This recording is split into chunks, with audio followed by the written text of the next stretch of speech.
अध्यक्ष जी, प्रश्न क्या है और मुद्दे क्या उठाए जा रहे हैं? मुझे लगता है कि माननीय सदस्य को पूरा अध्ययन करके आना चाहिए, सदन की गरिमा का ध्यान भी रखना चाहिए। लेकिन मुझे इसलिए भी खड़ा होना पड़ा है क्योंकि नेता विरोधी पक्ष ने सदन की कार्रवाई प्रारंभ होते ही इस मुद्दे को उठाया और आपने भी उसको छेड़ा है। लेकिन मैं आपके छेड़ने की स्थिति को अवश्य आपकी इस मजबूरी को जान सकता हूं, जिसके बारे में एक छोटी सी कहावत है कि चोर की दाढ़ी में तिनका।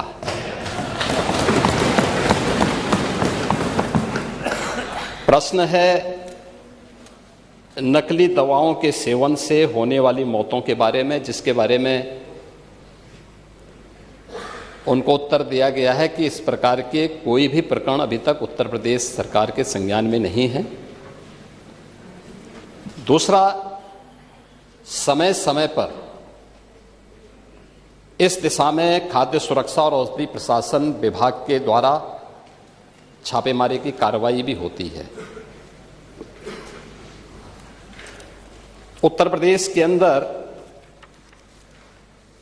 कोडिन कफ सिरप के मामले में जिसको नेता विरोधी दल, मैं तो ये मानता था कि उम्र के चौथे पड़ाव पर व्यक्ति सच बोलने का आदि कम से कम इस उम्र में तो होगा ही, लेकिन इस उम्र में भी इस समाजवादी उनको झूठा बुलवा देते हैं। इस उम्र में तो कम से कम उसे झूठ मत बुलवाओ भाई, सच बोलने के उनको आदी होना चाहिए। और तो चेयर पे बैठ चुके हैं लंबे समय तक, स्पीकर के रूप में उन्होंने इस सदन को आगे बढ़ाया है। कोडिन कफ सिरप से उत्तर प्रदेश के अंदर कोई मौत नहीं हुई है। एक। दूसरा, इस मामले में एनडीपीएस के अंतर्गत कार्रवाई होगी। ये उत्तर प्रदेश सरकार इस मामले को कोर्ट में जीती है, उत्तर प्रदेश ने इस मामले को लड़ा है। तीसरा, उत्तर प्रदेश में इसका जो सबसे बड़ा होलसेलर, जो बड़े होलसेलर हैं, जिसको सबसे पहले एसटीएफ ने पकड़ा था 2016 में, उसको लाइसेंस समाजवादी पार्टी ने जारी किया था। जो फोटो रिलीज हो रही है, देश के अंदर दो नमूने हैं, एक दिल्ली में और एक लखनऊ में बैठते हैं। जब देश में कोई चर्चा होती है तो तुरंत वह देश छोड़ करके भाग जाते हैं। और मुझे लगता है कि यही आपके बबुआ के साथ भी हो रहा होगा। वह भी देश से फिर जाएंगे इंग्लैंड की सैर सपाटे में और आप लोग यहां चिल्लाते रहेंगे। महोदय, कोडिन कफ सिरप का मुद्दा जो इन्होंने उठाया है, मुद्दा था नकली दवाओं के सेवन के कारण होने वाली मौतों का। और उसके बारे में हमने पहले ही बताया है कि नकली दवा के कारण होने वाले मौत के प्रकरण की कोई भी बात अभी तक शासन के संज्ञान में नहीं आई है। और समय समय पर एफएसडीए विभाग इसको लेकर के छापेमारी करती है, कार्रवाई करती है। कंपनियों में भी इस प्रकार की कार्रवाई होती है। यूपी के अंदर कोडिन कफ सिरप, इसके केवल स्टॉकिस्ट हैं, होलसेलर है। इसका यहां पे प्रोडक्शन नहीं होता है। ये मध्य प्रदेश में, हिमाचल में और अन्य राज्यों में होता है। और जो मौत के प्रकरण सामने आए हैं, वे मौत के प्रकरण अन्य राज्यों में आए हैं। जिन राज्यों में आए हैं, वह जो भी प्रकरण सामने आए हैं, यह तमिलनाडु में बने हुए एक सिरप के कारणों सामने आई है। ये पूरा प्रकरण इलीगल, यानी इसमें एडिटेशन का भी नहीं है, यह इलीगल डाइवर्जन का है।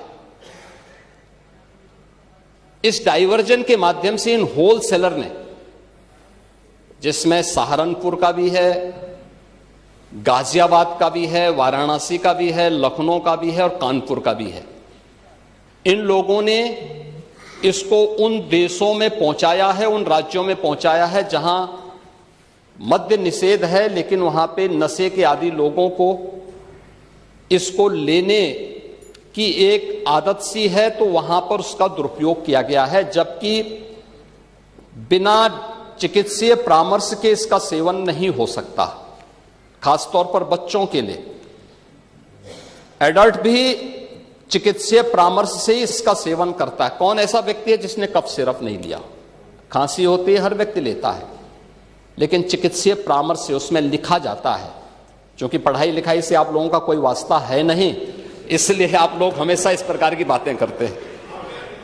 अब बात पहले अब सुन लीजिए ना, आपने पूरी बात बोली तो हम लोगों ने आपकी बात सुनी, आप लोग चिल्लाते रहे तब भी हम आपकी बात सुनते रहे।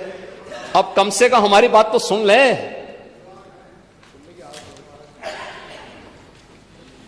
ये कार्रवाई सरकार ने की है और सरकार ने इसके लिए